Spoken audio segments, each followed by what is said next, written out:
era medieval sempre estimulou a minha imaginação. Um mundo de lendas, cavaleiros e castelos, um tempo de justas e batalhas heróicas. Mas também foi um tempo de construção, um tempo de mudança e de inovação.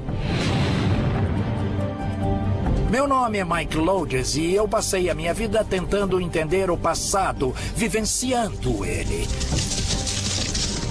Eu sou um historiador que acredita que quando você coloca suas mãos no passado, você descobre o lugar surpreendente que ele era. Um mundo com desafios conhecidos, mas com soluções muito diferentes. Estou seguindo em uma jornada para explorar o mundo medieval. Um mundo que se estendeu por 1000 anos, da queda do Império Romano até a Renascença. Quero chegar o mais próximo possível da vida cotidiana das pessoas comuns. E para participar das perseguições da nobreza, vou experimentar o que era viver nesse fascinante período da nossa história. Algumas serão só detalhes do dia a dia e outras serão espetaculares. Tudo será 100% autêntico. Livre!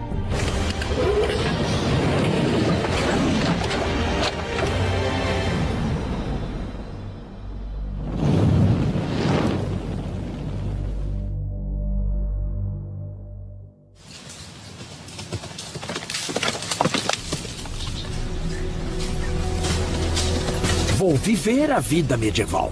Estou focando nos anos 1200 e 1300, que para mim foram o auge do período. Vou começar com uma imagem clássica, um castelo.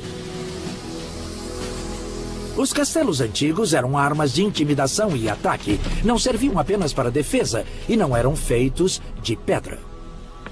Os primeiros castelos eram assim, em montes altos, com torres de madeira, rodeados por uma cerca de paliçada de madeira. Na verdade, eles eram bem parecidos com os fortes americanos de 1800. Eles eram assim, eram fortes para a cavalaria e surgiram cerca de 1000 anos atrás com um novo tipo de guerreiro, o cavaleiro. Um guerreiro cavaleiro que montava orgulhoso e espirituoso o cavalo de guerra. E cavalos de guerra precisam ser alimentados, precisam de abrigo, de cuidados veterinários e de uma base. Essas bases como porta-aviões para os cavalos. Você poderia instalar sua frota de castelos de madeira no território inimigo enquanto avança nas terras a serem conquistadas. E daqui, controla a terra por 15 ou 25 quilômetros, na qual posso mandar uma patrulha vistoriária que vai voltar antes do anoitecer. Mas quem eram esses cavaleiros? A imagem popular romântica é do cavaleiro e sua armadura brilhante que passava o tempo combatendo e atraindo damas. Existe um pouco de verdade nisso, mas primeiro e principalmente, um cavaleiro era um soldado. O culto da cavalaria foi centrado e fundado na elite do guerreiro cavaleiro. A primeira arma de ataque foi a lança. Os cavaleiros eram tropas de choque que esmagavam tudo no seu caminho até a vitória com a força de impacto. Ah! Mas os cavaleiros, principalmente na Inglaterra, lutaram tanto a pé quanto a cavalo.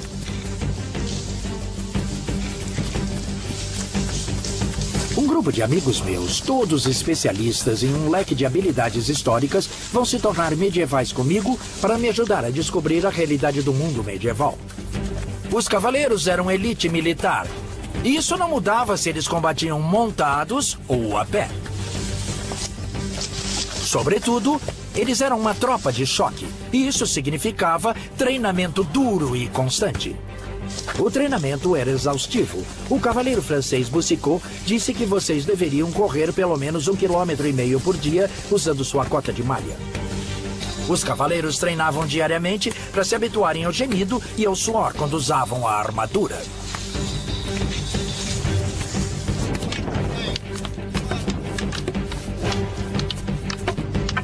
Este é o poste, um poste de madeira robusta que seria o equivalente medieval ao saco de boxe. Eles estão trabalhando no poste com as espadas de madeira. Muitos textos dizem que as espadas de madeira poderiam pesar o dobro de uma espada de aço. Então isso não é uma opção fácil, isso serve para aumentar a sua força e sua resistência. Na batalha, as lutas eram difíceis, violentas e brutais, e os bravos cavaleiros lutavam com todos os meios que tinham à sua disposição. Eles usavam seus escudos para lutar, para bloquear com o corpo, usar a borda do escudo, mas é claro que o escudo no campo de batalha servia realmente para protegê-lo dos arqueiros. E é por isso que carregavam eles, mas quando eram usados para prensar os homens, também se tornavam uma arma.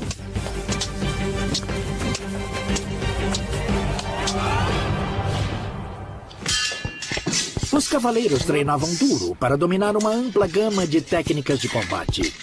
Lutas de contato físico eram uma parte essencial da luta de espadas medievais. Segurar a lâmina para usar a espada e a meia espada. Daqui, eu posso tirar a espada dele do caminho. Eu posso ir para o rosto, quebrar os dentes dele. Ou poderia pegá-lo com a guarda cruzada.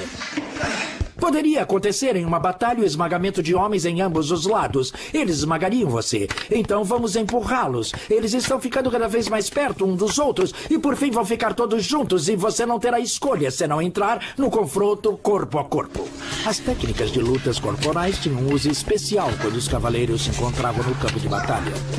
Eles tinham seu próprio código de honra, o cavalheirismo.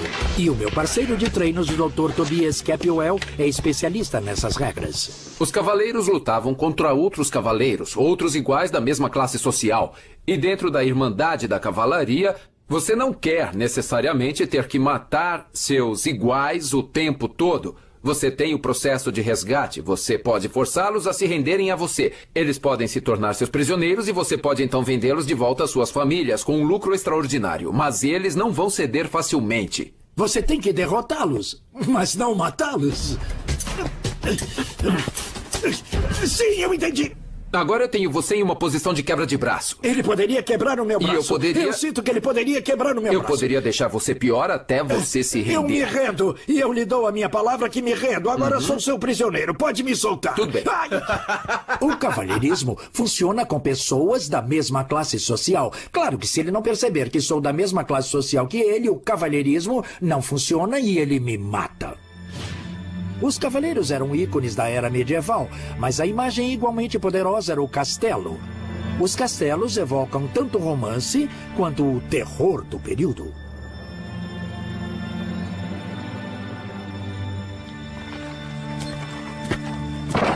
Merci, Thierry. Mas eu não estou apenas indo para dar uma olhada em um castelo antigo. Estou na vida medieval. Vou ajudar a construir um novo.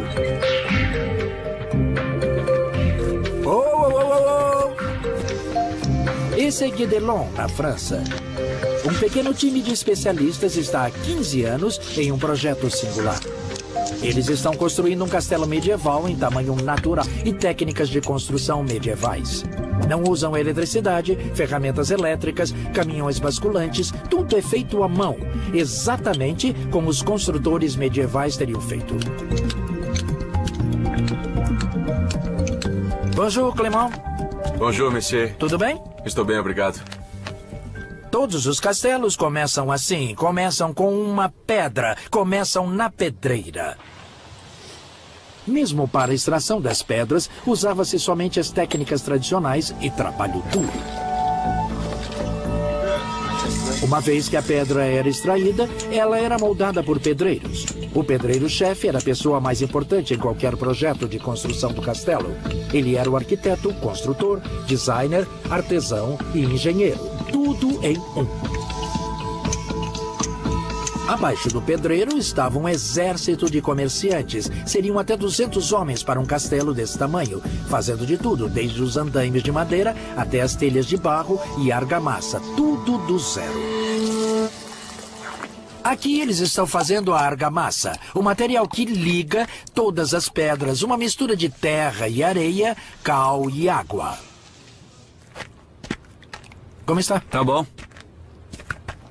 Os castelos ficavam no coração da comunidade. Todos passavam por esses portões, de camponeses a príncipes. Vão ser necessárias 45 toneladas de pedra para construir esse castelo. E tudo precisa ser suspenso usando nada mais do que a força humana. Então, como eles levavam as pedras para o topo? A resposta é um guindaste notavelmente avançado que podia levantar tanto quanto os guindastes das construções modernas. Este é um mecanismo muito engenhoso. Essas rodas duplas têm capacidade para levantar 650 quilos.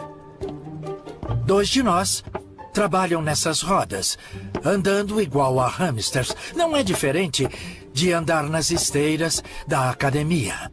Você pode ver a enorme carga de rocha que estamos levantando.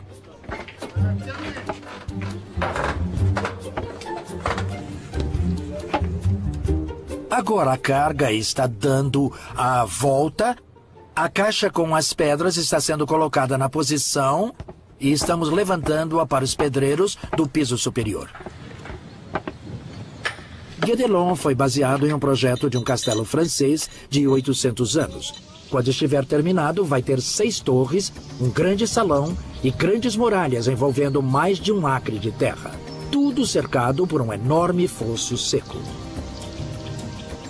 Esse é o topo da Torre do Lorde. Estou colocando a argamassa para colocar a próxima pedra. Se você olhar para esta pedra, vai ver o detalhe e a atenção dessa construção. Tem essas marcas de pedreiro aqui. Primeiro de tudo, há uma seta que está nos dizendo que esse é o lado que deve ficar. Esse é o nome do homem que fez isso. O nome do homem que cortou a pedra. Essa é a medida dela, em algarismos romanos, que é o número 8, dizendo que sua espessura é de 8 polegadas. Acho que vou precisar da sua ajuda. Me ajude. Vou incliná-la assim, ó. Certo? Aqui vamos nós. E agora ela está presa de verdade. E essa pedra está perfeita. Eu construí um pequeno pedaço do castelo de Guédelon. Isso era engenharia precisa, criando construções que durariam centenas e centenas de anos. Os castelos continuam sendo uma vista majestosa da paisagem europeia de hoje. Eu sou o Mike Lodes e vou viver uma vida medieval para mostrar a vocês como era realmente a vida há 800 anos. É uma jornada medieval cheia de surpresas. Com poucas estradas decentes, de longe, a melhor maneira de se transportar mercadorias pesadas era de barco. Os mares europeus estavam cheios dessas embarcações comerciais. Barco de cargas como esse, conhecidos como cogs, eram os burros de carga do mar.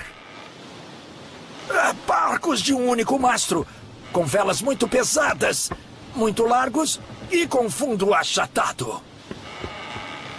Isso significa que eles podiam levar uma grande quantidade de carga. Esses decks podiam estar cheios de madeiras para a Escandinávia, abetos dos Bálticos, ou até mesmo trazendo gado ou carga viva de uma ponta a outra do país. Agora que o vento entrou na nossa vela, estamos nos movendo bem depressa. Esses barcos eram tão populares que por volta de 1300 só o reino da Dinamarca tinha uma frota com mais de 1000 deles. Uma característica particular do cog é que o leme de direção, o timão, é montado centralmente na parte de trás. Nos barcos mais antigos, esse lado era chamado de estibordo, que era o lado da direção. Foi daí que tiramos o nome estibordo ou boreste. Se você tem um mecanismo de direção, o seu estibordo está de um lado. Então, o porto deve estar do outro lado. Ou seja, port side, que na língua portuguesa é bom bordo. O projeto de calado raso permitiu que você atracasse em qualquer porto da Europa. Assim, qualquer cidade costeira poderia receber o comércio internacional e se tornar assim uma porta de entrada para o resto do mundo. É isso aí! Esse lugar maravilhoso é o centro medieval da Dinamarca. É uma réplica autêntica do tipo de cidadezinha portuária que você encontraria em toda a Europa. Esse lugar é um museu de história viva, onde todos vivem da forma mais medieval possível. E você pode ver que há mercadorias de todo mundo aqui. Peles do Báltico, maravilhosos produtos de madeira, peças de cerâmica, roupas. Eu fiquei bonito com isso? Eu acho bonito. Fiquei bem assim? Ah, tá. Eu não sei o que elas estão dizendo, mas deve ter ficado bom. Elas estão falando dinamarquês e eu não entendo. Isso seria um grande problema para os viajantes medievais, não só quando viajam internacionalmente, mas em seu próprio país. Dialetos regionais eram quase como línguas diferentes. Então um viajante de York acharia muito difícil de se fazer entender em Londres. O homem de Marseille seria incompreendido em Paris. Outro problema no mercado era ter certeza que você não estava sendo enganado. Os comerciantes que tentavam passar a perna no público, seja por inflacionar o preço, ou vender medidas menores, ou imitações baratas, eram envergonhados publicamente ao serem colocados no pelourinho. Existe um relato de Robert Porter, de 1387. Ele era um padeiro e tinha colocado pesos de ferro dentro do pão que ele estava vendendo para que ficassem mais pesados. Ele foi colocado no pelourinho e o peso de ferro foi pendurado no seu pescoço. E o pão também foi pendurado no seu pescoço, para que não houvesse dúvida do que ele tinha feito.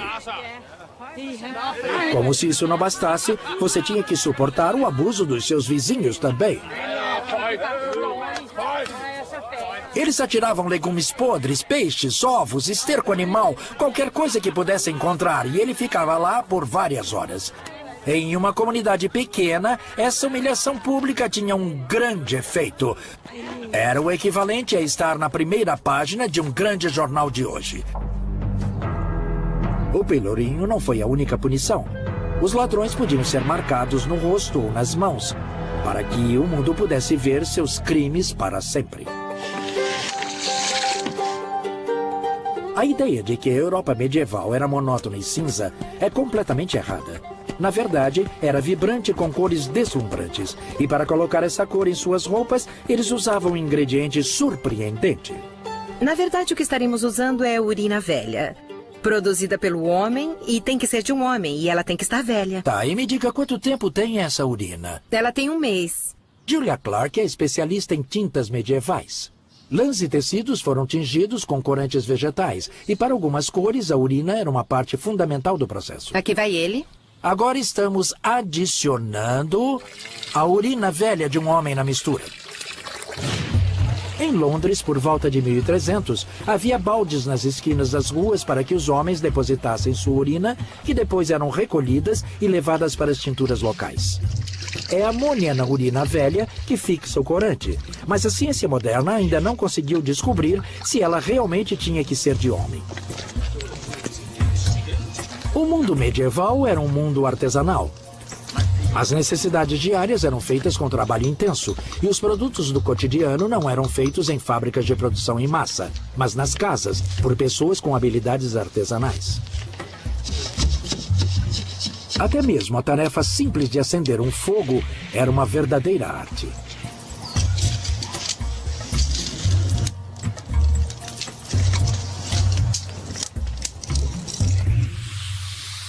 Quando o sol se punha, você poderia pensar que a vida medieval parava, mas isso seria subestimar o poder da luz do fogo, das velas, bebida e boa companhia.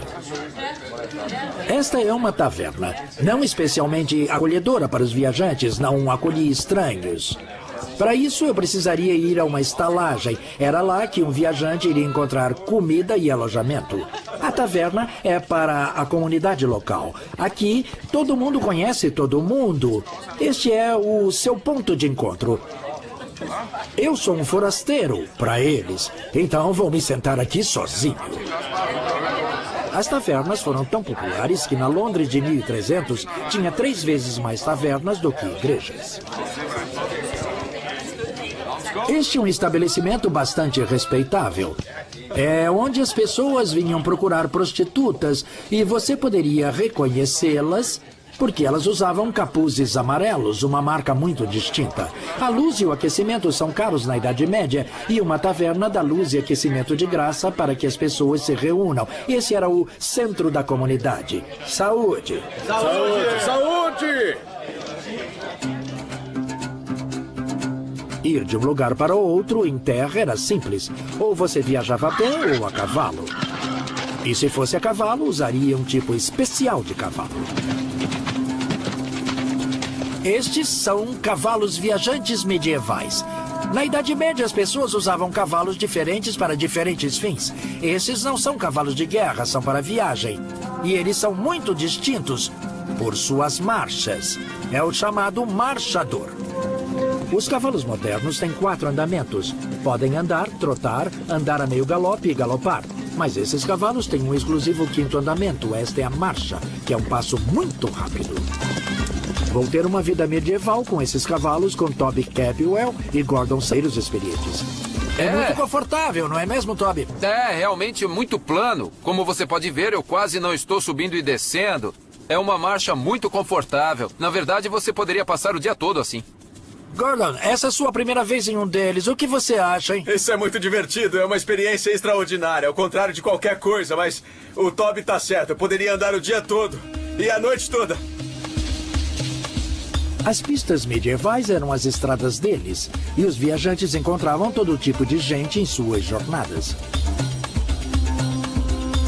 Uma visão comum perto das cidades e aldeias era o homem da lenha, que levava um cavalo de carga carregado com lenha. A única fonte de combustível para o aquecimento doméstico era a lenha. Esses homens levavam seus cavalos de carga para as cidades e para as aldeias. Eles eram os caminhões de combustível da época. Em Londres, por volta de 1300, tinha uma população de cerca de 80 mil pessoas. Dá para imaginar a quantidade de lenha que eles precisavam, não apenas para o aquecimento doméstico, mas para os fornos de cerâmica, os fornos de pão e para a forja do ferreiro. Comboios de homem da lenha foram a salvação das cidades.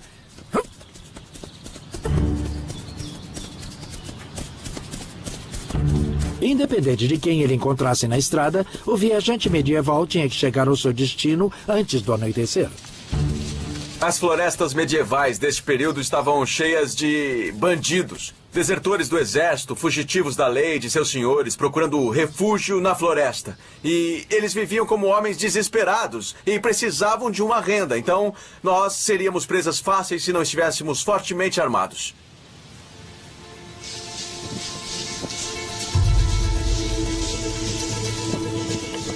A ameaça de ataque na Idade Média era real, e as pessoas se armavam naturalmente.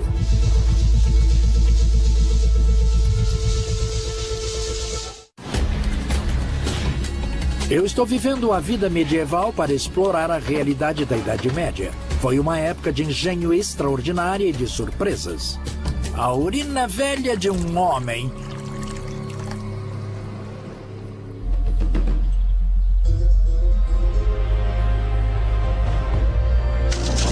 O mito é que os cavaleiros eram pesados e desajeitados. A verdade é o oposto. Este guerreiro altamente ágil foi o produto de uma corrida armamentista que começou centenas de anos antes com uma forma ainda mais flexível de armadura. Ela é chamada de cota de malha. Era uma cobertura para o corpo feita de anéis de ferro firmemente interligados. Mas a cota de malha nunca foi projetada para ser usada sozinha. Ela sempre fez parte de um sistema de camadas de proteção. Por quase 1000 anos, o equipamento de guerra de um homem de combate praticamente não mudou. Ele era assim, e esse homem está vestindo um casaco acolchoado chamado de Ackerton. E se você pudesse pagar por cima dele, tem uma cota de malha. Mas o que quer que você esteja fazendo, essa armadura têxtil é a chave, não é? Isso é o que realmente está absorvendo o impacto. É o principal na armadura têxtil, não é? Isso é o que pode desviar uma lâmina, dando uma superfície de desvio. Mas isso é o que está dando a proteção contra o trauma contuso. E se eu realmente bater nele, é isso que está realmente lhe protegendo. É essa roupa de baixo fortemente acolchoada. A cota de malha foi projetada para proteger o guerreiro em um ataque próximo de uma espada ou lança. Mas ele também tinha que se defender contra a arma de longo alcance do dia. Preparar? O arco de guerra. Disparar! Disparar! Não era nada novo o tiro com arco em batalha, mas os fabricantes de armaduras estavam contra o poder bruto do arco de guerra. Esta é a Sociedade Inglesa do Arco de Guerra. Esses são arcos fenomenalmente poderosos. A chave para esse poder é o peso de puxada.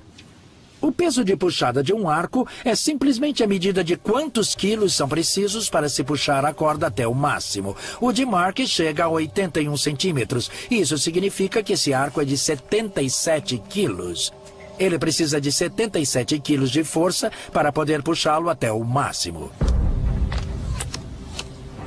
Então, qual era a eficácia desses arcos no campo de batalha?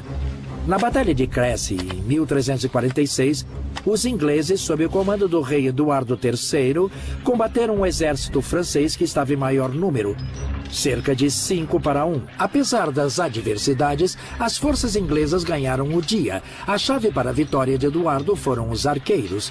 Ele levou 7.000 arqueiros, quase a metade do seu exército, para a batalha. Se pensarmos de forma conservadora, eles poderiam atirar 10 ou 12 flechas por minuto. Isso significa que em apenas 15 minutos, eles já teriam lançado mais de 1 milhão de flechas. E essa foi uma batalha que durou muitas horas. Isso esgotaria os estoques de flecha muito rapidamente. E as flechas são uma munição extremamente sofisticada e muito cara. Então, qual é a melhor maneira de usá-las? Algumas pessoas acreditam que nas batalhas medievais, os arqueiros disparavam de longas distâncias, de até 300 metros. Eu acho que isso é improvável. Não há nenhuma peça de arte medieval ou manuscrito que mostre arqueiros atirando em uma elevação. Você não os vê atirando para cima assim. Em uma batalha, eles estão sempre atirando diretamente desta forma assim. Eu acho que eles atiravam em um alcance muito menor, de 35 ou 40 metros, para máximo impacto. Mas será que esse impacto derrotaria a armadura do inimigo?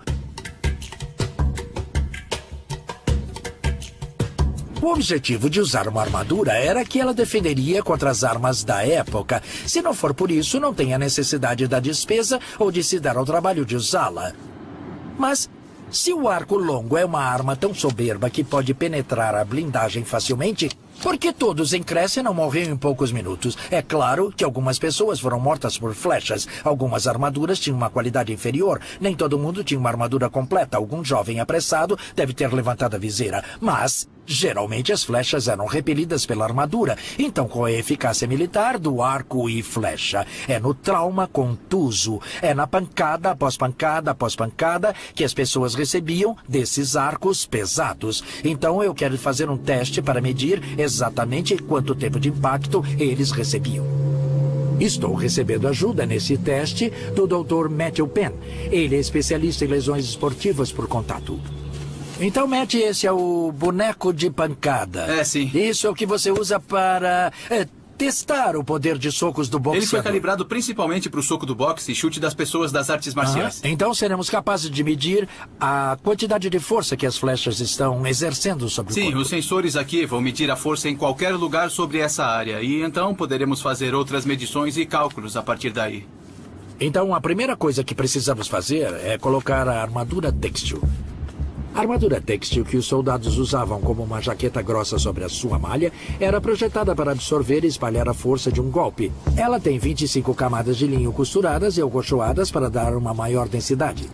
Então estamos colocando-a sobre a almofada de pressão e em seguida vamos colocar esta cota de malha com rebites por cima. Isso passa ali. Ele tem ombros grandes, não tem? Para o teste, ambos os arqueiros estão usando arcos de guerra de 65 quilos de puxada, a uma distância muito curta. Lá vamos nós. Os sensores no boneco vão gravar a força das flechas e vão retransmitir os dados para um computador. Certo, Mark Joe? Dispare!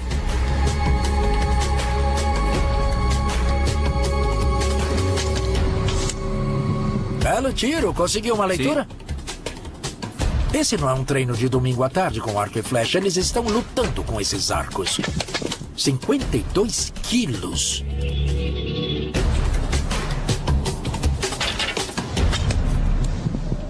Nossa, olhe para esse pico lá em cima. 136 quilos. 136 quilos, essa última flecha. Esses arcos são muito poderosos. Nessa distância muito curta, apenas 11 metros estão perfurando a cota de malha. A malha está absorvendo parte da energia delas e retardando-as, mas se você estivesse vestindo apenas uma cota de malha, isso seria profundo e você estaria morto. No entanto, você pode ver onde elas estão atingindo na armadura têxtil por baixo, certamente nem mesmo chegando até a última camada ou no boneco. Então, enquanto algumas flechas perfuraram a malha, nenhuma passou direto através da combinação grossa de malha e armadura têxtil. Mas é sobre a força do impacto. Então, Matt, temos aqui uma leitura de 137 quilos. Isso é equivalente a... Se você olhar para o impulso, o poder de parada que aconteceu, Sei. tem cerca de 10 newtons por segundo, que é, na verdade, o alcance médio para uma bala de uma Magnum 44. Há mais energia em uma arma, mas não há tanta... Então, qual é o dano que ela está fazendo? Suponha que são tecidos moles onde eu tenho órgãos aqui dentro. Ela tem potencial para causar muito estrago. A flecha não vai perfurar a armadura, mas a armadura está funcionando ao desviar e se recuperar. Se ela entrar um tanto assim, com bastante força, então vai causar danos com essa profundidade no corpo. O teste sugere que ataques repetidos de vários arcos de guerra ocasionariam um ataque debilitante com golpes pesados. Golpes que atenuam e enfraquecem o inimigo, minando a sua resistência e vontade. Mesmo as flechas não podendo penetrar a armadura, elas eram como os punhos poderosos com um soco de longo alcance. Preparar! Disparar!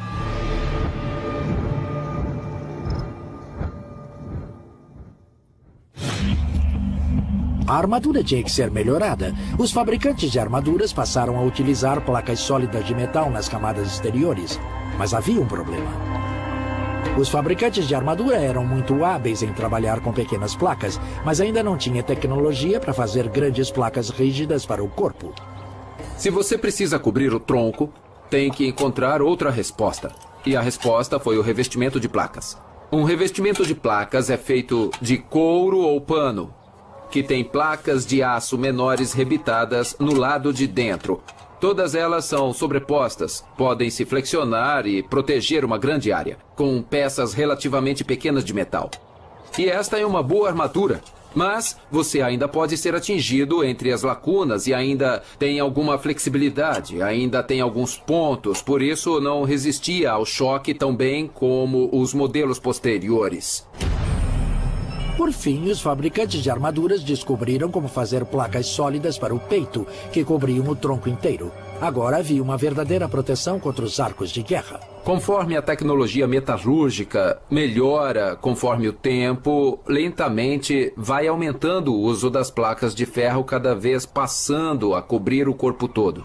Mas um cavaleiro ou um homem de armadura usando esse tipo de conjunto poderia andar com uma confiança razoável em uma tempestade de flecha. A armadura daquele tempo fazia o seu trabalho. Em geral, era a prova das armas que havia na época. Sim, essa é a ideia. E assim que não fosse, ela seria melhorada. Até o fim da era medieval, o nobre guerreiro se vestia para a guerra de uma maneira que todos nós reconhecemos: o cavaleiro de armadura brilhante. Coberto da cabeça aos pés com placas de aço, ele era uma máquina de combate com grande mobilidade. Com cerca de 30 quilos, essa armadura pesa menos do que a carga transportada por um soldado americano moderno da linha de frente. A corrida armamentista entre armadura e flechas acabou. Seria necessário um novo tipo de arma para manter o equilíbrio novamente.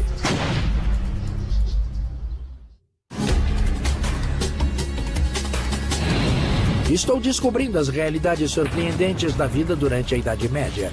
Agora vou viver a vida medieval para descobrir a verdade por trás da grande obsessão das classes nobres, a caça. A caça era o centro da vida medieval. Todas as classes da sociedade caçavam, mas para a nobreza não era apenas por esporte para comer. A guerra era a ocupação dos cavaleiros, mas a caça era a sua paixão. E foi uma paixão que o ajudou a se preparar para a batalha.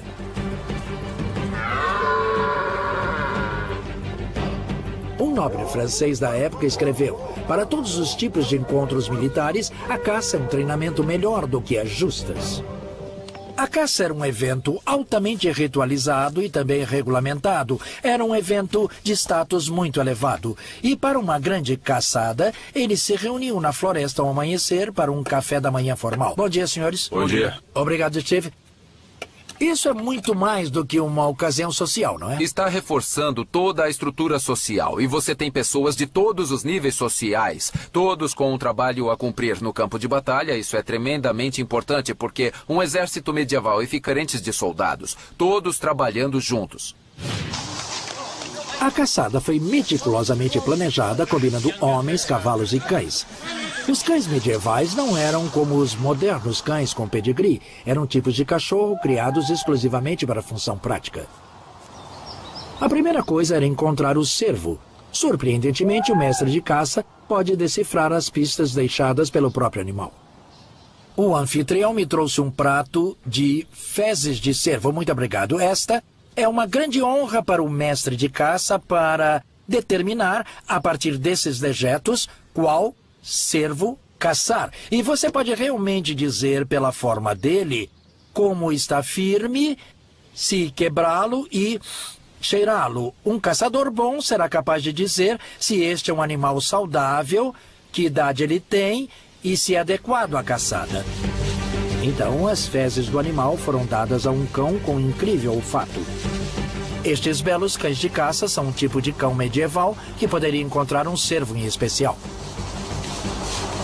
O olfato deles é tão bom que eles podem captar o cheiro de um cervo em especial entre todos os outros cheiros no chão da floresta. Estes cães, com a missão de reconhecimento, vão trabalhar usando uma coleira cuja palavra medieval era lion. Eles eram conhecidos como limers. Uma vez que os limers localizavam o cervo, a área era cercada por um raio de vários quilômetros com revezamentos de cães de corrida muito rápidos. Precisamos persegui-los e para isso precisamos de velocidade, precisamos de um cachorro longo. Então vamos ter um bando seguindo o cervo, mas o cervo pode ficar bem à frente deles. Apenas se o cervo chegasse perto do cordão exterior, esses cães de revezamento eram soltos para trazê-los de volta para a caçada principal. O reflexo de perseguição deles é desencadeado pela visão da presa e eles podem atingir velocidades de até 72 km por hora. Cães incrivelmente rápidos. Rápidos, mas apenas para distâncias curtas. Eles não eram pares para a resistência de um cervo, por isso eram divididos em turnos, de modo que um par pudesse assumir o lugar do outro. Para a perseguição principal, os caçadores usavam cães que corriam em bandos. Então, estes são os Brachets. Este é o bando principal, sem coleira. Eles correm como um bando, eles têm capacidade olfativa extraordinária. Então, quando estamos andando atrás da presa em cavalos, esses cães nos ajudam a manter contato. Eles são os cães com resistência e com olfato para chegar até a presa.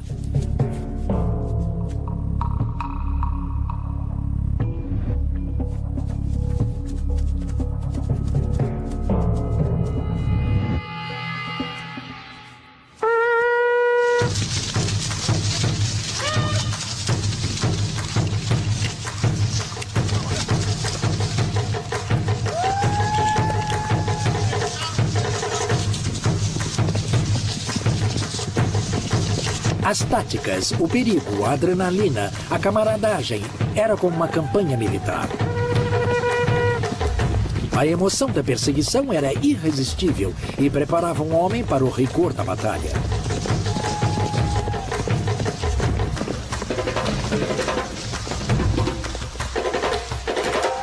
Um cavaleiro aspirava a mostrar tanta força, coragem e habilidade no campo de caça quanto no campo de batalha.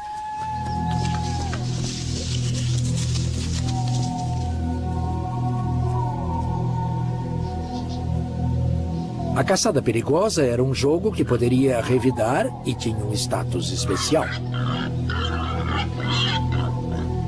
A façanha mais prestigiada de todos era caçar um belo javali. Imaginem ele vindo até você, 350 quilos de músculos avançando e rosnando, armados com presas como adagas.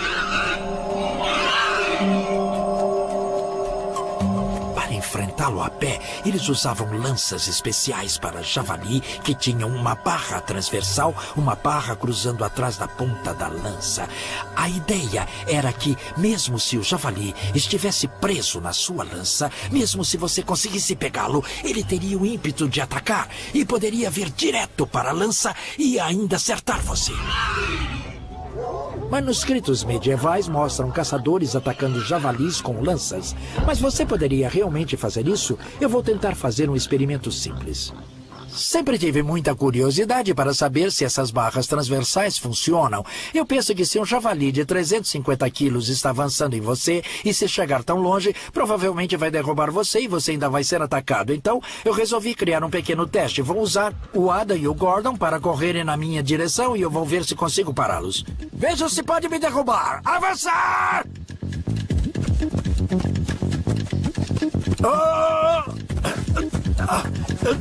Obrigado. É necessário 2 pessoas para segurar isso. Então, pela minha posição, eu ia ficar sozinho e receber essa carga. Mas como tive um bom companheiro entrando, muito obrigado, então eu fui salvo da humilhação de ser atropelado por um pedaço de carne. Mas, de fato, seria um homem muito corajoso quem enfrentasse um javali avançando sem antes ser auxiliado por mastins.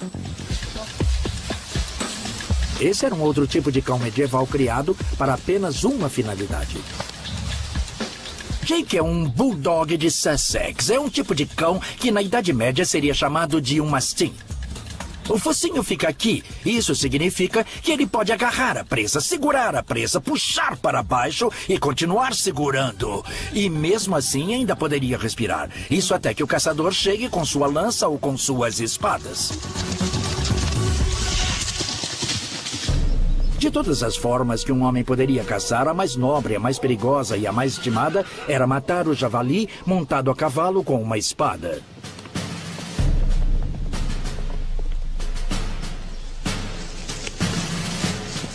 Assim que a presa tivesse sido morta, o cavaleiro pessoalmente a destrinchava no campo. Em termos práticos, isso significa cortes de carne pequenos o bastante para que os seus servos pudessem levar de volta para casa. Isso também significava que os cavaleiros estavam acostumados com o sangue e as tripas de animais mortos. Significava que estavam familiarizados com isso e que não eram sensíveis no campo de batalha. Pão embebido em sangue, tostado sobre o fogo, era a recompensa favorita dos cães. Cachorro bonzinho. Esse foi um dia extremamente bem-sucedido. Nós tivemos essa experiência de caça medieval. Tivemos o vínculo com os cães e um vínculo entre nós. Foi como um exercício militar. Era isso que a caça significava para as pessoas medievais. Era uma metáfora para a guerra, um treinamento para a guerra.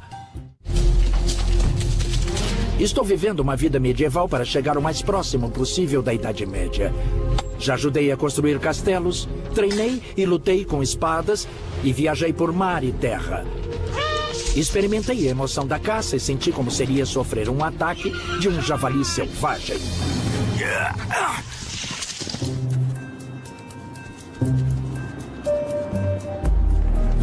Agora estou carregando no pulso um dos predadores mais rápidos da natureza, um falcão. Por toda a emoção e prestígio do perigoso jogo da caça, a mais icônica e, de longe, a preferida das perseguições medievais era a falcoaria. Foi!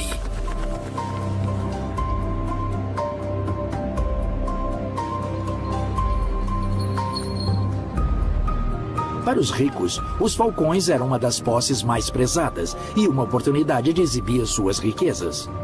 Aí vai ela! Ha! Em 1368, o rei inglês Eduardo III gastou mais com seus falcões do que toda a renda anual de seu nobre mais rico. Ele também tinha poleiros para suas aves favoritas no seu quarto. Para um bom dia de falcoaria, não eram necessárias várias aves. As aves sobressalentes eram levadas nessa armação chamada de kedge, e o homem que carregava era chamado de kedger. Nos dias de hoje, chamamos as pessoas que carregam os tacos de golfe de caddy, originária dessa mesma palavra em inglês.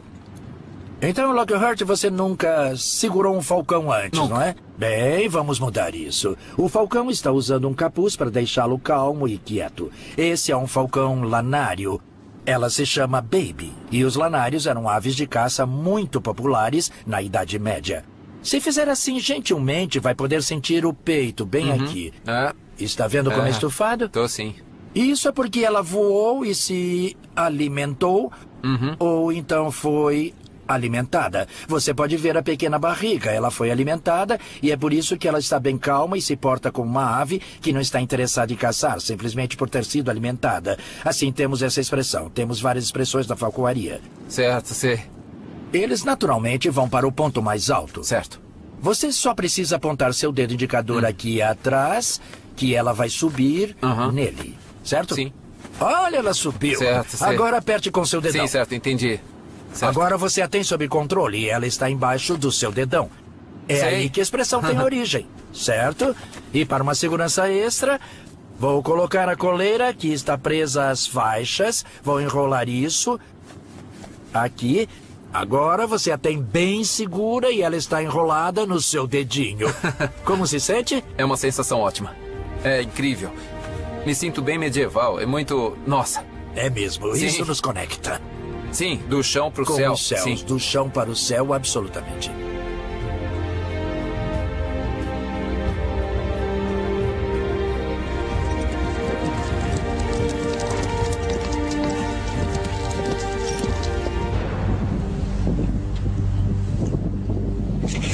Caçar em grupos sociais era importante. Mas o alimento era capturado com redes e armadilhas. E às vezes era um trabalho para um caçador solitário. Caçadores habilidosos usavam um arco e uma flecha. Sua maior habilidade não era apenas uma boa mira, mas conseguir perseguir, conseguir se aproximar da sua vítima. Existem várias referências autênticas descrevendo que foi uma das mais estranhas visões do mundo medieval. Eles tinham cavalos para a perseguição. Eles se pareciam com isso, 2 homens em uma roupa de cavalo. Acha que isso funcionaria? Bom, claro que o objetivo não era enganar ninguém, mas isso servia para quebrar a forma humana. Qualquer pessoa que já escondeu um cavalo em um campo sabe que os coelhos não se afetam em nada, pois não são bípedes. Não é um humano, é um animal. Então isso é simplesmente um esconderijo móvel para nos aproximar do jogo. Mas eu suspeito que quando se está em um cavalo, além da silhueta diferente, você também tem o cheiro do cavalo. Acho que provavelmente eles teriam que sentir o cheiro para funcionar. O cheiro já está bem forte aqui. Muito obrigado. Obrigado, Adam. Você poderia caçar qualquer presa com um cavalo de perseguição, mas eles eram bons de se aproximar de um cervo. Pare! Não pode fazer isso! Ah, como assim? Não pode fazer isso. A penalidade por perturbar o cervo do rei é a cegueira. Ele está certo. Essa é uma floresta real. Você pode caçar coelhos e pequenas aves, mas caçar uma dessas coisas pontudas é proibido. Então, uma flecha como essa é ilegal É, sim. na Floresta do Rei. O que significava que as pessoas normais não podiam caçar para colocar comida na mesa. Então eu acho que não preciso de um cavalo de perseguição para caçar coelhos. Obrigado. Tudo bem. Os direitos da caça da nobreza eram levados muito, muito a sério. E o interior era cheio de florestas e caçadas, mas lugares onde os poucos privilegiados podiam caçar.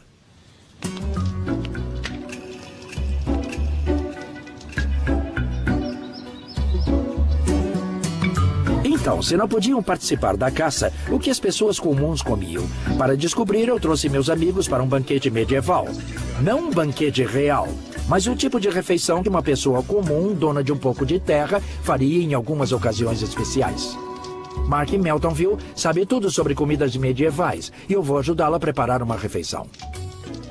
Então, temos um peixe enorme aqui, que fará um banquete enorme para os meus amigos. Sob sua orientação, eu vou tentar cozinhá-lo. E é um lúcio. É, também conhecido como lobo da água. Sei. Você não vê com frequência um lúcio nos cardápios de hoje, mas ele era muito popular na Idade Média. Mark, eu acho que é um grande mal-entendido entre as pessoas de que na Idade Média todos se empanturravam de carne vermelha o tempo todo, porque a carne era bem escassa. Para as pessoas comuns, mesmo com um pouco de dinheiro, não era possível matar uma vaca, porque de onde viria o leite? O peixe era uma proteína principal. Sim. É claro que não tinha refrigeração. Então, a menos que vivessem próximo ao mar, as pessoas comiam peixes de água doce, que também eram criados em lagoas locais. As lagoas podem ter suas águas modificadas, podem ter uma entrada e uma saída para que a água fresca passe por ela. Quanto mais limpa, melhor o peixe. Então, tem alguma receita medieval? Nós vamos assá-lo. O lúcio vai ser cozido dentro de uma crosta de massa e recheado com ervas, que a maioria das pessoas medievais simplesmente colhia do jardim. E essa massa vai ter um gosto bom? Não. Essa massa foi criada como uma panela para cozinhar. A ideia é que seja nossa assadeira. Eles ainda não tinham assadeiras, então enrolavam alguma coisa na massa. Essa seria a panela. Então essa massa era o papel alumínio medieval? Sim, era. Na verdade, queremos que fique razoavelmente bonito, porque não é só na panela, mas também o prato em que vamos servir a comida. Enquanto estamos cozinhando o peixe, os outros estão bebendo garrafões de cerveja. As pessoas bebiam cerveja em todas as refeições, até no café da manhã. Era surpreendentemente nutritivo e diferente da maioria das fontes medievais de água. A fermentação da cerveja tornava a bebida segura para consumo. Certo, senhores? Aqui está a melhor parte. Temos um lúcio assado. Vejam esse peixe. Começaria com um pedaço de peixe. A gente pode provar? Sim, experimentem. Tá muito bom. Tá ótimo. Eu preciso provar um pouco disso. É como... Tá muito bom. Eu gostei demais desse lúcio. Temos outros pratos medievais originais, incluindo carneiro assado, ervilhas moles e maçãs e mel cozido em leite de amêndoa. Muito doce. Está muito bom. Tá muito bom. Tá uma delícia. Temos algo chamado arbolete, que é queijo coalhado e ovos. Não é necessariamente do gosto Deve de ser todos. a aparência que não é muito agradável. Na verdade, não é como o queijo cottage. Isso tá muito bom. É melhor do que parece. Numa era antes dos garfos, a etiqueta era rígida quando o assunto era manejar o alimento na mesa. Você não comia apenas com a faca e os garfos, que não haviam sido inventados, mas usava os dedos de cortesia, que são esses dois, para quando comer a sua carne, esconder sua boca. É claro que as pessoas medievais não comiam assim todos os dias, mas elas tinham uma dieta bem balanceada para ajudá-las em suas vidas de trabalho duro. Era assim que eles conseguiam colocar toda essa bela comida na mesa. Fizemos coisas incríveis com os animais durante a minha jornada. Cavalguei em um poderoso garanhão de guerra e corri em cavalos viajantes. Coloquei cães de caça no ritmo e fiz falcões magníficos voarem. Voe! O mundo medieval estava repleto de animais. A vida das pessoas dependia deles, e todos os animais tinham um trabalho a cumprir. Porco! Porquinho! No interior, a maioria das pessoas tinha um porco. Eles tinham uma porca para reprodução. Os leitões iam para o mercado, mas eles deixavam um em casa para comer. No outono, eles o engordavam com um sistema chamado engorda, levando-o para fuçar em bosques comuns. Porco! Porquinho! Aqui, porquinho! vem cá, vem! Esse Alex Langland, ele é especialista em lavoura medieval. A engorda consiste em fuçar os bosques. Nessa época do ano, você levava os porcos para fuçar, porque isso os engorda muito. O que eles fazem é isso que estão fazendo aqui. Remexendo o chão da floresta, procurando por castanhas, avelãs, frutos do carvalho, todas aquelas coisas que os alimentaria durante os meses do outono. Porco, porquinho. Sua caça por comida transformou os porcos nos trituradores do mundo medieval. Você quer limpar a terra? A melhor coisa a se fazer é usar o porco. Hoje temos essas máquinas de cultivo que entram e destroem tudo. Por que usar essas máquinas quando pode usar porcos para fazer isso? Era uma sociedade muito interdependente. Da mesma forma que a natureza é interdependente, as pessoas espelhavam esse mundo natural e tudo funcionava muito bem. Com certeza. Em uma época muito supersticiosa, às vezes os porcos eram tratados como humanos. Na França, em 1386, um porco foi acusado de matar uma criança. Ele foi levado a julgamento, condenado e sentenciado à morte em um enforcamento público.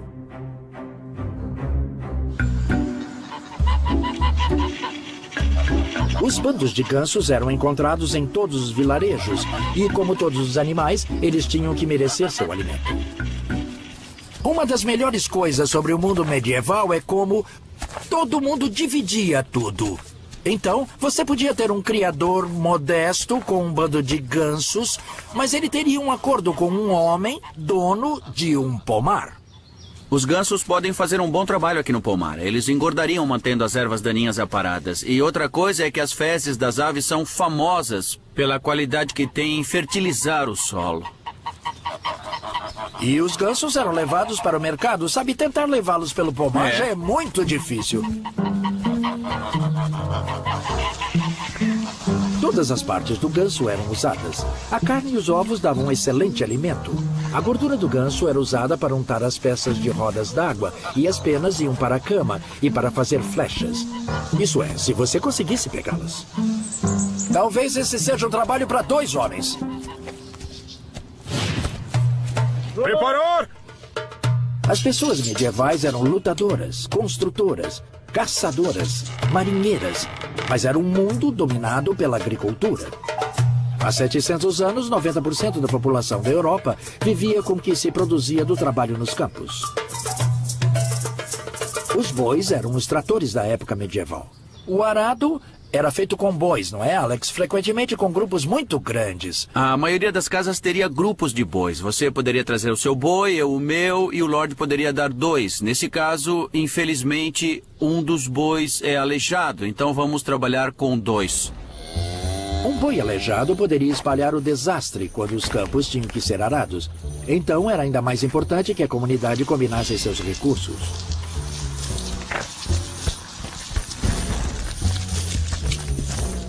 A verdadeira junta de bois. A junta de bois está por aqui há milhares de anos, e as pessoas medievais usavam essa antiga tecnologia para prender os bois ao arado. É um sistema muito simples, mas muito eficaz. É a melhor forma de aproveitar a força que esses animais têm nos ombros. E é claro que quanto mais bois estivessem trabalhando, mais fácil seria do que um único animal, e mais trabalho poderia ser feito em um dia. Bem, aqui vamos nós. É isso, devagar e com calma. Devagar e com calma, vamos lá? Vamos! Vamos! O problema dos bois é que eles precisam de encorajamento constante. Vamos! Em frente! Vai! Uma mudança extremamente importante que aconteceu durante o período medieval foi um grande avanço na tecnologia agrícola, o desenvolvimento do arado pesado. Para mim, essa realmente é a ferramenta do mundo medieval. É o arado pesado. Ele possibilita que você corte as argilas espessas e duras pelas quais o norte da Europa é famoso. Antes desse arado, tudo o que se fazia era arranhar a superfície. A tecnologia aqui libera a fertilidade e isso é o importante, porque então os rendimentos explodem completamente. A população explode e você tem um grande crescimento nas cidades e mais dinheiro nas cidades maiores, o que pode pagar uma explosão populacional. E nada disso teria sido possível sem a força bruta dos grupos de bois que puxavam o arado. A terra medieval era dividida em faixas para os indivíduos trabalharem. Não tinha nenhuma cerca entre as faixas, mas todo mundo sabia qual era a sua. Mas basicamente todos trabalhavam juntos em uma comunidade para o bem maior do campo, se quiser colocar assim. Porque o lavrador poderia arar para todo mundo. É isso mesmo. Arar esses solos pesados é um trabalho duro e era um emprego qualificado. O lavrador seria pago com uma porcentagem da colheita ou da produção. Todas as outras pessoas viviam do que cultivavam. O que você quer fazer é conseguir o máximo de cereal durante todo o ano. Seja para ter cerveja ou pão de centeio ou comum, mas também você tem que separar grãos suficientes para plantar no ano seguinte também. É claro. E todo mundo tinha que cultivar o bastante para pagar seus impostos para o senhor feudal. O rico ficava mais rico com a gordura da terra. A riqueza da Idade Média estava no solo, estava na terra, e liberar o potencial dos solos pesados do norte da Europa que permitiu que ela florescesse nos séculos 13 e 14 e se tornasse o lugar mais rico da Terra. Estive explorando o mundo medieval. Disparar! Tanto na guerra quanto na paz. Pelo caminho, tentei desafiar nossas ideias sobre as pessoas e como elas viviam. Uma das percepções modernas mais comuns sobre a Idade Média é que todo mundo era imundo, sujo e fedido. Tenho certeza de que muitas delas eram, mas muitas hoje também são. A higiene pessoal não é uma questão se os produtos estão disponíveis, e sim se você usa ou não. Eles tinham sabão. A doutora Catherine Flower Bond é especialista na vida doméstica medieval e ela fez esses sabões com receitas medievais autênticas. Um sabão assim era caro? Estava disponível para todos os níveis sociais ou... Esse estava disponível para todos. Esse é um sabão especial, era feito de sebo, então... Que é gordura de ovelha ou de cabra? Sim, era relativamente barato, mas também coloquei um pouco de urina velha. Eu também coloquei um pouco. Que tem amônia, que é alvejante. Isso, porque vai ajudar com as manchas difíceis, nos colarinhos e punhos, coisas que é mais difícil de tirar a sujeira. Qualquer camponês podia fazer isso. Isso, é relativamente barato de se produzir. E esse aqui é ainda mais barato porque ele é feito com a básica gordura de porco ou banha.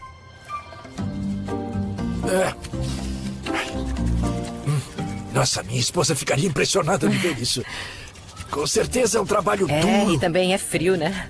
Os processos não eram com água quente, sempre com água fria.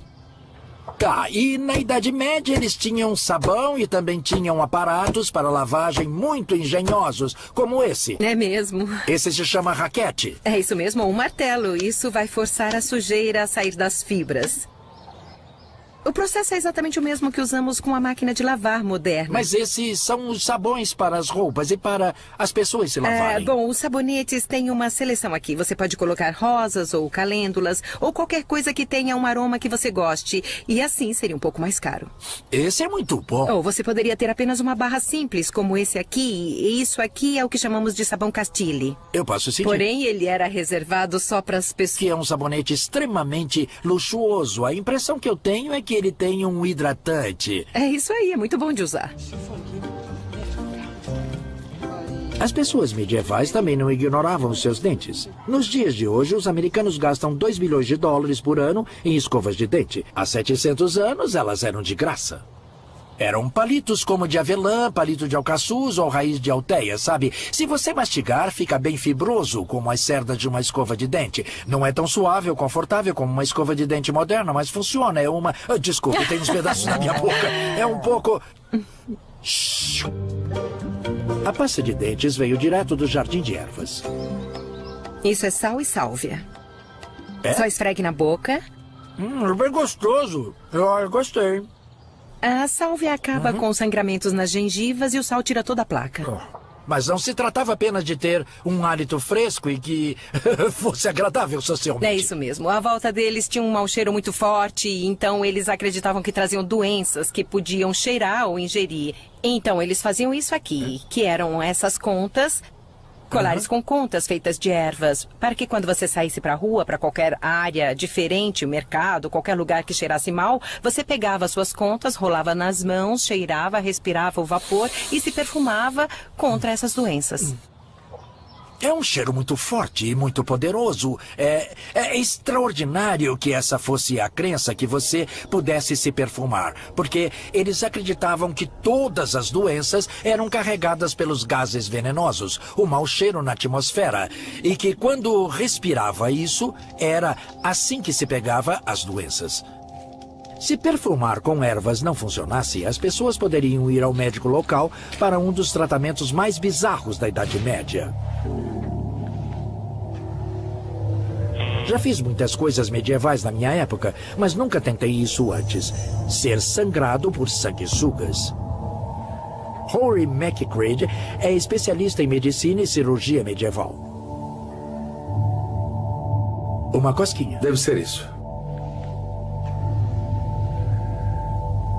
Então você colocou um sanguessuga no meu braço? Sim. Eu sinto uma leve picada quando quando ele está se prendendo. E essa era uma prática básica na medicina medieval. O mundo medieval acreditava que seu bem-estar era controlado por 4 misteriosos fluidos corporais chamados humores. Eles eram a bile preta, a bile amarela, a fleuma e o sangue.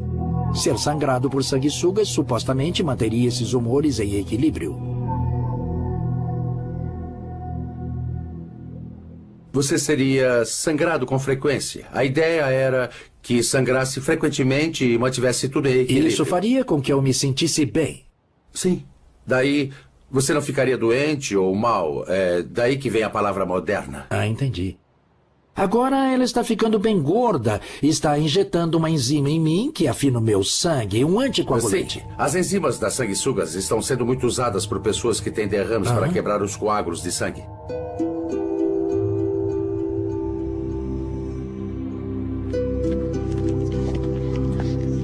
Mas existia uma doença que nenhum tratamento com sanguessugas ou nada mais poderia curar. Era chamada de peste negra.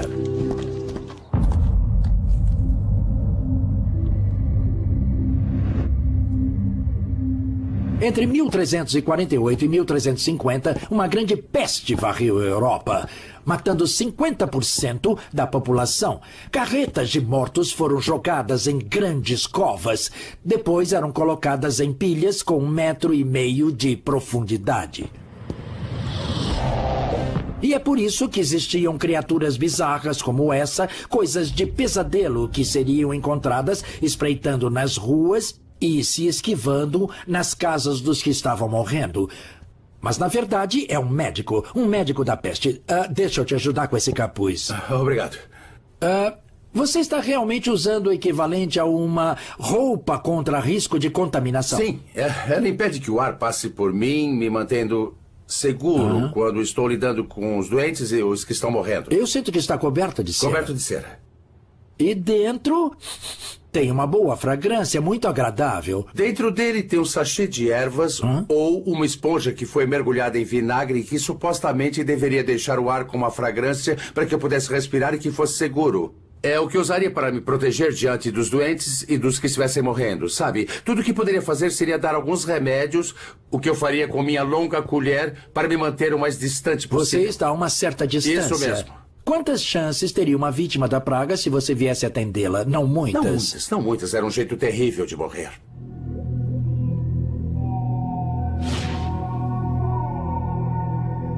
Espalhada por moscas e carregada por ratos, a praga fazia suas vítimas passarem por uma morte horrível. Apareciam caroços negros e mal cheirosos em todo o corpo. Depois de alguns dias da aparição da infecção, a maioria das pessoas morria em agonia.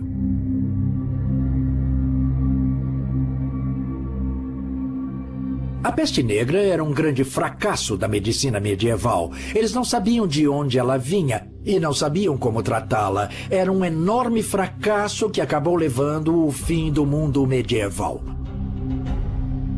A praga pode ter acabado com metade da população, mas não colocou um fim na guerra e na violência.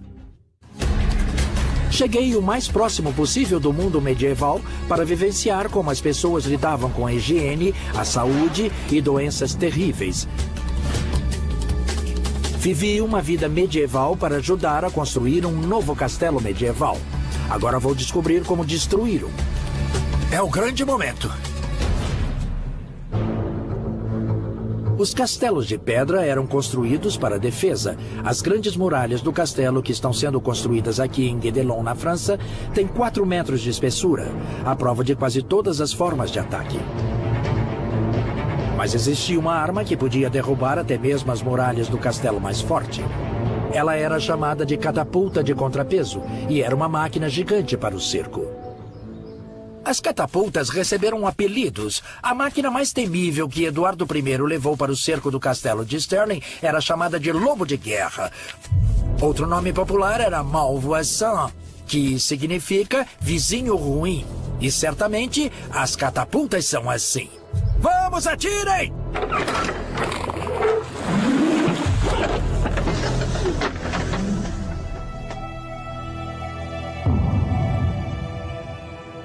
Esse deve ter alcançado pelo menos 500 ou 600 metros. Vamos carregar e fazer de novo.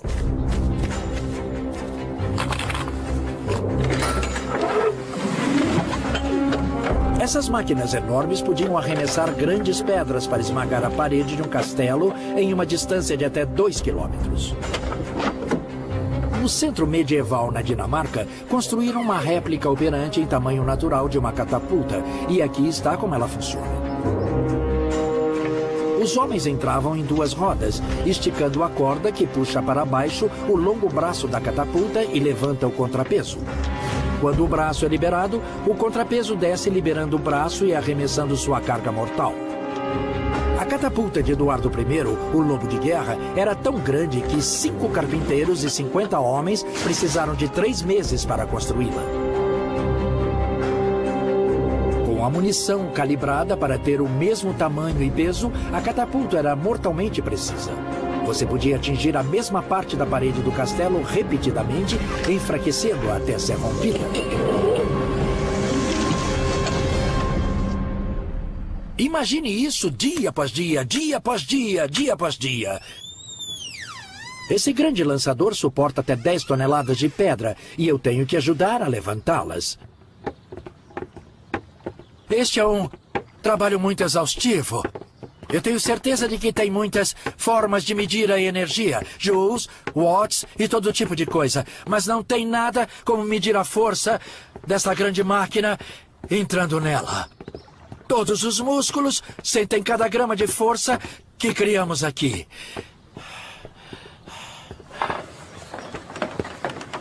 Uma equipe fortalecida pela batalha poderia levantar o contrapeso em 15 minutos. Isso significa um bombardeio constante de pedras durante todo o dia. E durante a noite também. As pedras não eram as únicas coisas usadas em catapultas. Também eram usadas para arremessar as carcaças apodrecidas de animais mortos para espalhar doenças dentro do castelo. Eram usadas para lançar colmeias de abelhas. Eram usadas para enviar para casa as cabeças decapitadas dos prisioneiros inimigos. Eram usadas como armas de terror. Mas o mais assustador de tudo, eram usadas para lançar grandes bolas de fogo.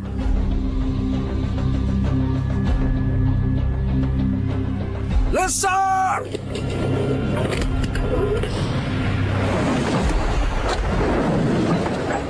Olha isso! Tem uma rajada de chamas pelo céu! E as bolas caíram no telhado do castelo, caíram em estruturas de madeira, nos estábulos e em todas as construções no pátio e colocaram todo lugar em chamas. Os defensores do castelo tinham que estar preparados para esperar por muito tempo. A maior parte da guerra medieval era feita em cerco. Por isso, você devia poder suportar isso por meses se fosse necessário. A coisa mais importante sobre o castelo é que ele tenha um fornecimento de água dentro de suas paredes. Muitos castelos tinham 2 ou 3 poços. Você poderia suportar um cerco por semanas, talvez meses, com pouquíssima comida, mas ficaria apenas dias sem nenhuma água. Por volta de 1440, o castelo de Harlech, no país de Gales, foi cercado por 7 anos, o cerco mais longo na história britânica.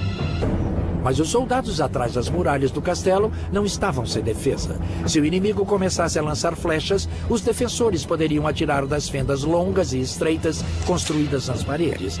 Elas eram aberturas para flechas, e estou na vida medieval para experimentar uma ideia que tive sobre como seria a melhor forma de usá-las. Se você tem homens correndo para suas muralhas, você precisa disparar o máximo possível. Então você precisaria trabalhar em equipes como essa. 2 homens operando em uma abertura. Isso também dá ao inimigo a impressão de que você tem forças maiores do que na realidade tem. Você pode achar estranho que estamos atirando nessa distância, mas existem 2 motivos para isso. Não aguento essa proximidade porque o meu arco vai bater aqui, mas tem outro motivo para ficar afastado, e se chama o paradoxo do arqueiro. Quando uma flecha deixa o arco, A força da corda atrás dela faz com que ela dobre no arco. Na verdade, o que acontece é que ela dobra bastante assim. E quando ela volta, ela dobra para o outro lado. Nos primeiros 4 ou 6 metros, ela faz esse progresso sinuoso. Fica assim quando desaceleramos a imagem 150 vezes.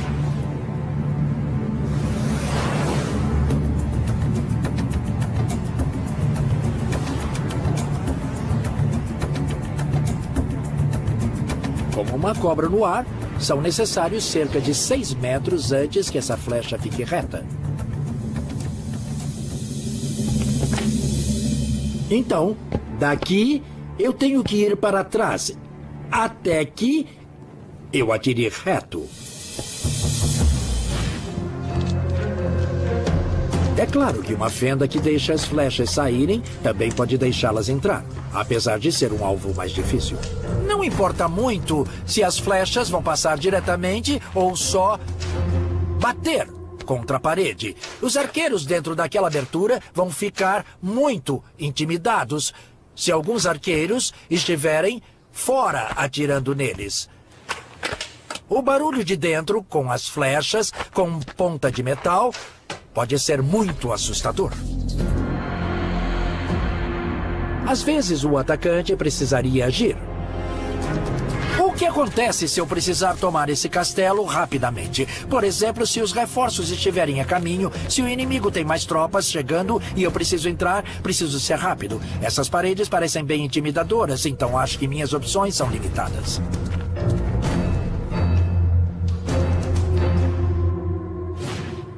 Uma das formas mais desesperadas e com certeza uma das mais perigosas de tomar um castelo era escalando ele, passando por cima das muralhas. Às vezes eles construíam torres de cerco elaboradas, mas uma das mais frequentes era apenas uma questão de homens corajosos e escadas. Era algo extremamente perigoso, com pessoas jogando pedras na sua cabeça e também arqueiros que podiam atirar da lateral. Mas você tinha que continuar, tinha que subir a escada. Tem homens atrás de você. Quando você chegasse ao topo, não receberia boas-vindas amigáveis. As pessoas iam atacar você. E agora isso se torna um problema para mim. E estou pendurado na escada com uma mão e tenho meu escudo na outra mão. Fica muito difícil desembainhar a minha espada, é estranho. Talvez eu consiga tirar uma adaga com mais rapidez, mas provavelmente não intimida muito você, não? Não, porque eu posso atacar com a minha espada assim e depois empurrar você. A opção óbvia para mim aqui é tentar empurrar a escada da parede, mas eu não consigo movê-la. Vocês teriam 15, 20 grandes soldados atrás de mim nessa escada. É um peso enorme contra a parede. Para poder tirá-la, você precisaria de uma grande força, precisaria de pessoas, de uma barreira. Eu preciso de uma barreira e de 10 homens fortes para exercer essa influência contra ela, mas isso vai precisar de 10 defensores vitais. Então o meu trabalho não é tanto passar por ela, o meu trabalho é me demorar, desembainhar minha espada e continuar mantendo a posição, manter você onde você está, manter você sempre lutando e ocupado. Mas mesmo que você consiga escalar as paredes e entrar no castelo, os defensores ainda tinham um último truque guardado. Então eu passei as defesas externas, passei pela muralha, passei por essa porta de ferro protegida. E agora estou nessa pequena câmara, a última trincheira, na torre central. Mas a engenhosidade dos projetistas do castelo daquela época não tinha limites, porque acima de mim está um buraco assassino.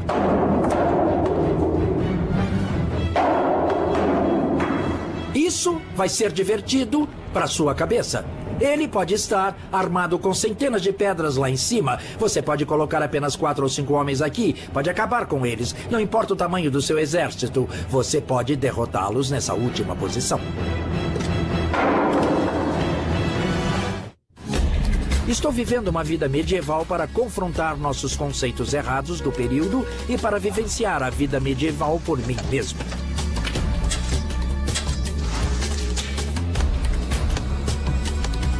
Agora vou me voltar para aquela invenção medieval que mudou a natureza da guerra para sempre. Em grande parte da Idade Média, as guerras foram feitas com espadas, lanças e flechas. Mas no século XIV chegou uma invenção na Europa que mudaria tudo isso. A arma. As primeiras armas na Europa eram assim. Eram desse tamanho. Na verdade, essa é uma réplica de uma arma Lussaud, a arma mais antiga escavada arqueologicamente na Europa. Pode não parecer muita coisa, mas essa arma foi uma reviravolta na Guerra Medieval. Pode demonstrar isso para mim? O especialista em armas, Jens Christensen, está me ajudando a carregá-la. O surpreendente na primeira arma é que ela não lançava uma bala de canhão. A primeira munição que foi usada foi isso, uma flecha. E se parar para pensar, isso não é tão surpreendente, porque se você nunca viu uma bala de canhão, por que pensaria nela como a primeira munição a ser usada? Eu uso um martelo para ter certeza de que está boa.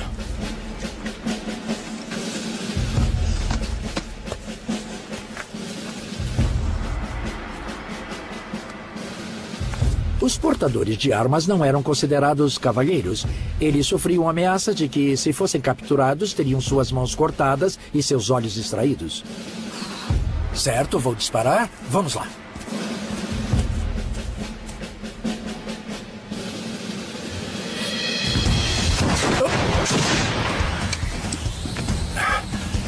Você tem uma chance. A flecha quebrou em algum lugar. Ela despedaçou. A força do impacto que quebrou isso. Um dos registros mais antigos de armas sendo usadas no campo de batalha na Europa foi de quando os ingleses as trouxeram para conter as forças francesas na Batalha de Crécy em 1346. A explosão ameaçadora, o cheiro sulfuroso, a chama que era cuspida espalhou no inimigo.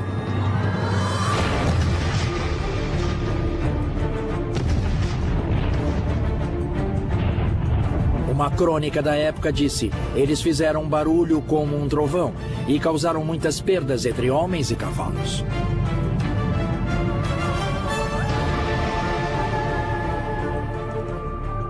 Todo o período histórico teve ideias que duraram e ideias que desapareceram. Desde o começo, a arma estava destinada ao sucesso. Em 50 anos, a partir das primeiras armas primitivas, os armeiros medievais construíram armas que se pareciam muito com os canhões que conhecemos hoje. Uma das primeiras coisas foi que eles se livraram da flecha e partiram para a bala de canhão. As primeiras balas de canhão eram pedras assim, elas eram esculpidas por artesãos, porque ainda não tínhamos descoberto o ferro fundido. Os europeus só descobriram o ferro fundido no final do século XV. Outra coisa que aconteceu foi que eles partiram para barris mais longos. Mas como fazer um barril longo de ferro sem poder fazer o ferro fundido? A resposta foi, prestem atenção, usando a tecnologia de um barril.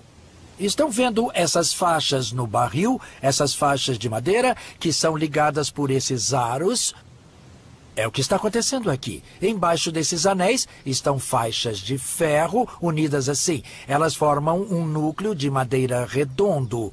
E depois esses anéis com seus longos aros são martelados sobre ele. O núcleo de madeira é queimado. E você tem o barril da arma. Ele se chama barril porque é a mesma tecnologia de um barril.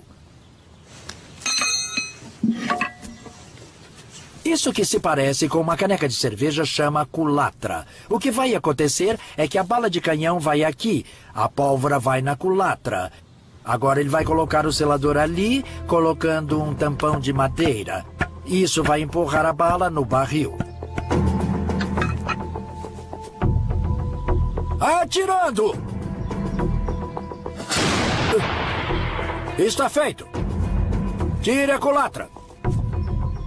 Agora ele está pronto para disparar de novo enquanto Jens está recarregando. Meu trabalho é limpar com isso. Um esfregão molhado. Pode ter fagulhas aqui. Eu não quero colocar pólvora viva até que essas fagulhas tenham apagado. Esse está pronto para ser carregado.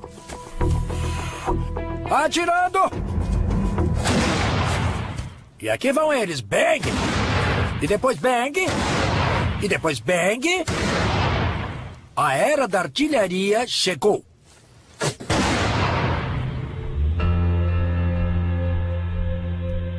O surgimento da arma foi um dos sinais de que o período medieval estava acabando.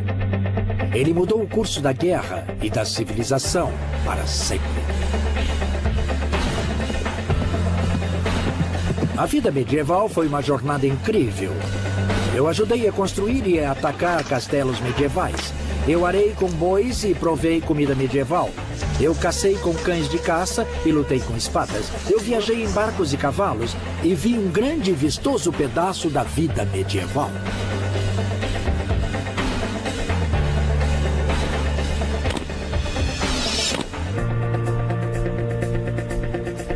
As pessoas medievais não pensavam nem se imaginavam como primitivas ou pessoas que se vestiam com roupas engraçadas. Eles se consideravam modernos. Eles usavam as mais recentes tecnologias e vestiam a moda mais recente. As pessoas da Idade Média eram muito mais parecidas do que diferentes de nós. A verdade é que elas eram nós. E para mim, a emoção real e o encantamento da história está ao conectar a experiência física àquele mundo em que eles viveram. A vida medieval me ajudou a entrar nesse mundo e compartilhar um pouco da vida deles.